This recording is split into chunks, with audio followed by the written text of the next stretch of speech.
మరి నేను అడుగుతా ఉన్నా, కారులో గంజాయి కనిపిస్తుంది. గంజాయి కనిపించింది ఎక్కడో ఏదో గోడౌన్లో కాదు, ఎక్కడో ఇంకో చోట కాదు, ఎక్కడో ఇంకో చోట కాదు. ఆటోను మత్తులో వీళ్ళు గుద్దినారు. గుద్దిన తర్వాత ఆటోలో ఉన్న పేషెంట్లు హాస్పిటలైజ్ అయినారు. వాళ్ళ ఫోటోలు కూడా చూపించము. ఆటోలో ఉన్న పేషెంట్లు హాస్పిటలైజ్ అయినారు. ఆటోలో ఉన్న మనుషులు ఆటో వీళ్ళు గుద్దడం వల్ల. సో గంజాయి దొరికింది. గంజాయి కారులో ఉన్నది వీళ్ళు ఎస్ఐలు. వీళ్ళు పాపం ఆటోలో ప్రయాణం చేస్తూ ఉన్న ప్రయాణికులు.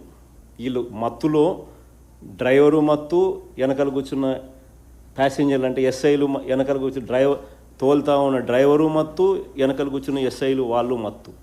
అందరూ మత్తులో ఉన్నారు. ఆటోను గుద్దితే ప్రయాణికులు హాస్పిటలైజ్డ్. కారులో ఎస్ఐలు ఉన్నారు, కారులో మత్తులో ఎస్ఐలు ఉన్నారు, కారులో ఉన్నారు. కారు డిక్కీలో గంజాయి ఉంది, పోలీసు యూనిఫామ్ ఉంది.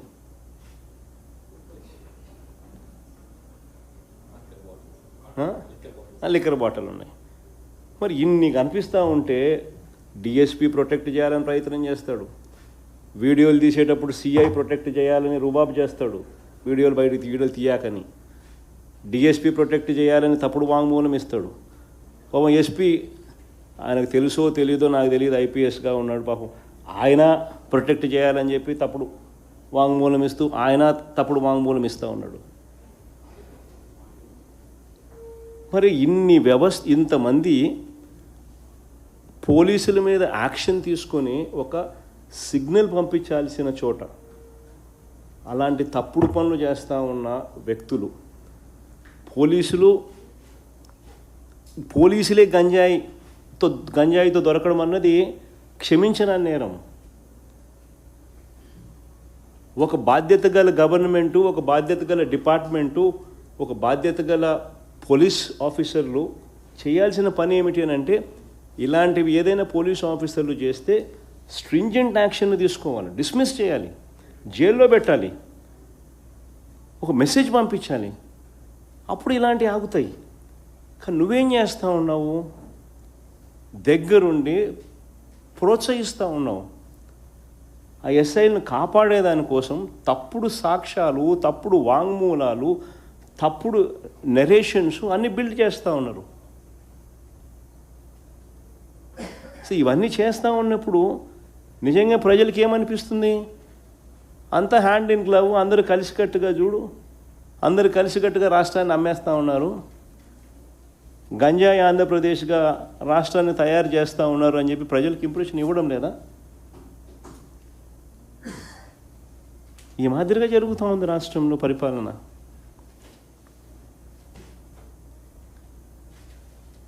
ఒకవైపున నిజంగానే ఎస్పీ చెప్తా అన్నట్టుగా, ఏంది ఎస్పీ ఏమని చెప్పినాడు?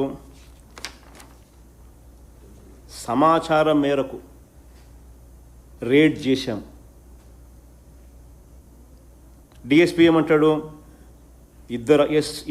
ఇద్దరు ఎస్ఐలు కారులో వెళ్తుంటే రోడ్డు పక్కన అనుమానాస్పదంగా ఒక వ్యక్తి కనిపిస్తే ఆరా తీస్తే గంజాయి మూట వదిలి బైక్పై పారిపోతుండగా చేసి పట్టుకున్నాను. అంటే జేమ్స్ బాండ్ మాదిరి, 007 మాదిరి నిజంగానే ఎస్ఐలు ఆ మాదిరిగా ఎస్పీ చెప్తాన్నట్టుగా, ఈ డిఎస్పీ చెప్తాన్నట్టుగా నిజంగా ఆ మాదిరిగా చేసుంటే వాళ్ళకు నువ్వేం చేస్తావు? శబాష్ అని చెప్పి కొట్టి ప్రమోషన్ ఇచ్చే కార్యక్రమం చేస్తావు. ప్రెసిడెంట్ మెడలు, గోల్డ్ మెడలు, సీఎం మెడలు, ఇంకో మెడలు ఇచ్చే కార్యక్రమం చేస్తావు. కానీ నువ్వేం చేసినావు? ఒకవైపునేమో ఇవన్నీ చెప్తున్నావు. ఏమని చెప్తాడు ఎస్పీ? మేమే సమాచారం మేరకు రేడ్ చేశామని. డిఎస్పీ ఏమంటాడు? మా జేమ్స్ బాండ్లు ఇద్దరు రోడ్డు పక్కన అనుమానాస్పదంగా వ్యక్తి కనిపిస్తే ఆరా తీస్తే గంజాయి మూట వదిలి బైక్పై పారిపోతుండగా, వీళ్ళు ఆరా తీస్తే వాళ్ళు గంజాయి మూట వదిలి బైక్పై పారిపోతుండగా చేసి పట్టుకున్న కార్యక్రమం చేసిన. మరి ఇంత జేమ్స్ బాండ్లకు విఆర్ ఎందుకు ఇచ్చినారయ్యా? యాక్షన్ ఈయన యాక్షన్ ఏం తీసుకుని చూపించు. విఆర్కు సంతమాగలూరు ఎస్ఐ, నలుగురు పోలీసు అధికారులపై చర్యలు, కారులో గంజాయి రవాణా ఘటన. మరి ఎందుకు చేసుకున్నారు? మరి ఏంటంటే action against cops over ganja liquor case. మరి ఎందుకు చేస్తున్నారయ్యా? అంటే నువ్వే ఒకవైపున జేమ్స్ బాండ్ అంటావు, నువ్వే మరోవైపున ఏమంటావు? విఆర్ అంటున్నావు, ఛార్జ్ షీట్ అంటున్నావు, నువ్వు విఆర్ అంటున్నావు, యాక్షన్ అంటున్నావు. మళ్ళీ ఓ పక్కేమో మీ ఎస్పీ డిఎస్పీ అందరూ డిఫెండ్ చేస్తూ ఉన్నారు, ఫ్రంట్ ఫుట్ మీద బ్యాటింగ్ చేస్తూ ఉన్నారు ప్రొటెక్ట్ చేయడానికి. బైక్లో పారిపోయినాడు కానీ ఎవరికి ఇస్తారు పాపం. ఇప్పటికే ఇరికిచ్చే కార్యక్రమాలలో భాగంగా నిజంగా వ్యవస్థ అనేది ఎంత దిగజారిపోయిందనే దానికి నిజంగా వ్యవస్థ ఎంత దిగజారిపోయిందని చెప్పడానికి ఎగ్జాంపుల్స్. మొన్న విజయవాడలో కృష్ణలంకలో సిఐ వేధింపులకు భరించలేక ఆత్మహత్య చేసుకునే ముందు వీడియో ద్వారా మరణ వాంగ్మూలం ఇస్తూ ఆత్మహత్య చేసుకున్న మాదిగ యువకుడు క్రాంతి కుమార్ వాళ్ళ కుటుంబం చేసిన ఆరోపణ ఏంది? నా కొడుకు చేత చేయకూడని పనులు చేయించే కార్యక్రమం చేయిస్తూ ఉంటే తట్టుకోలేక ఆత్మహత్య చేసుకున్నాడని చెప్పి.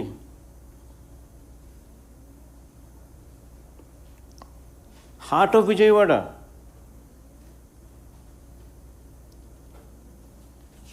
ఇంకొక పిల్లోడు పోలీస్ స్టేషన్లోనే లాకప్ డెత్కు గురై బూడిద కూడా దొరకని సాయికృష్ణ, ఆయన వ్యవహారంలో కూడా ఇలాంటి చర్చే నడుస్తుంది.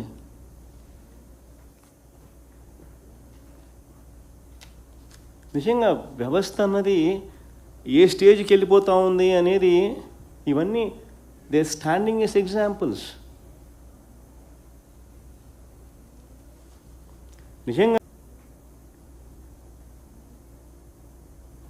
నిజంగా నేను అడుగుతా ఉన్నా, ఈరోజు చంద్రబాబు గారి పాలనలో సర్వం దోపిడీమయం, సర్వం గంజాయిమయం, డ్రగ్స్మయం, నకిలీ లిక్కర్మయం కాదా అని అడుగుతా ఉన్నా. అదే మా హయాంలో నిజంగా ఉక్కుపాదం ఎలా మోపినామని చెప్పడానికి నిదర్శనాలు. ప్రత్యేకంగా ఎస్సీబీని పెట్టినాం, స్పెషల్ ఎన్ఫోర్స్మెంట్ బ్యూరో, ప్రత్యేకంగా గంజాయి డ్రగ్స్పై ఉక్కుపాదం మోపాం. ఆ ఫోటోలు కూడా చూపించమా. 11,550 ఎకరాలలో గంజాయి పంటను ధ్వంసం చేసినాం. 11,550 ఎకరాలలో గంజాయి పంటను ధ్వంసం చేసినాం. 4.5 కోట్ల గంజాయి మొక్కలను తొలగించినాం. 13,210 మందిని అరెస్ట్ చేసినాం. 2,950 వాహనాలను జప్తు చేశాం. పొరుగు రాష్ట్రాలతో సమన్వయం చేసుకొని గంజాయి రవాణా జరిగే రూట్లన్నింటినీ బ్లాక్ చేశాం. ఏజెంట్ల మాయలో పడి వారు చెప్పినట్లుగా గంజాయి సాగు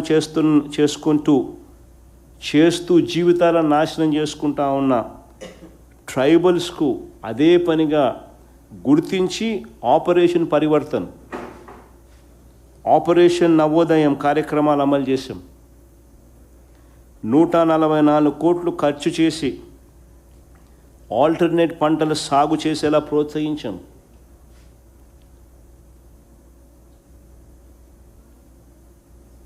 ఇవన్నీ దాదాపుగా పోడి భూములు 3 లక్షల చిల్లర ఎకరాలు పోడి భూములు గిరిజనులకు పంచిపెట్టాం ట్రైబల్స్కు. ఇవన్నీ మార్పులు తీసుకొస్తూ మేము చేసిన కార్యక్రమాలు. ఈరోజు టోటల్ రివర్స్. పోలీసుల చేతనే వ్యాపారంలోకి భాగస్వాములను చేసి మాఫియా సామ్రాజ్యం, అధికార పక్ష నాయకులు, పోలీసులు అందరూ కలిసికట్టుగా ఒకటే చేస్తూ ఉన్న మాఫియా సామ్రాజ్యం.